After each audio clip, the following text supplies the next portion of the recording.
So in 2015, some of you may not know this, I ran my own PAM fund, and I called it the mirroring service, etc. And it was a great year. So started in January 2015, and by the end of 2015, we ended up 60.33% up. It was a hell of a year.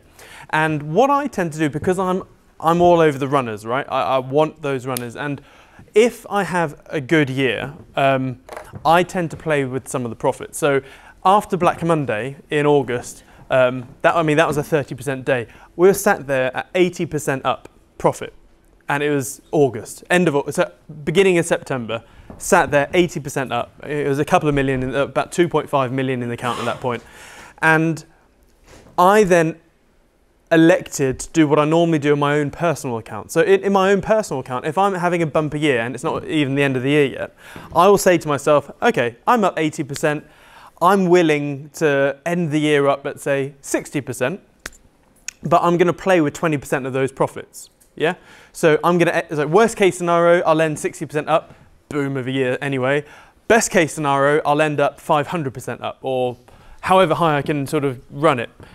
So in the past, when I think it was 2014, when I had that 300% year, that was because I was simply playing with those profits. And when I say play with those profits, as in go in at like 10% max risk on the good ones, so you really sort of go all in. And the warning I'm going to give you is that I had a close long-term friend, a guy called Harvey, and he heard of the fund straight after Black Monday, obviously, and he was like, "Oh, cool, can I come in?" I was like, "Yeah, you can. However, just a warning, I'm going to be playing till the end of the year, over the next 4 months or so. I'm going to be playing with 20%, so I'm not going to be as safe as I was." And he was, "Oh, it's fine, it's fine, it's fine."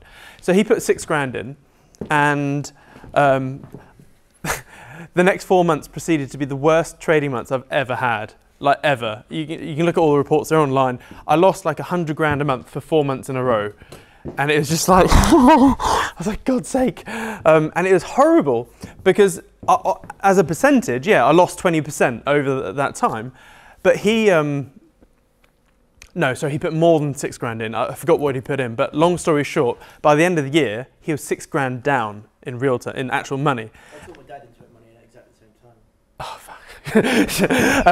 Anyway, so, and the thing is, you have to bear that responsibility, like if you trade with friends and family. And so what I did, I was like, dude, I'm so sorry.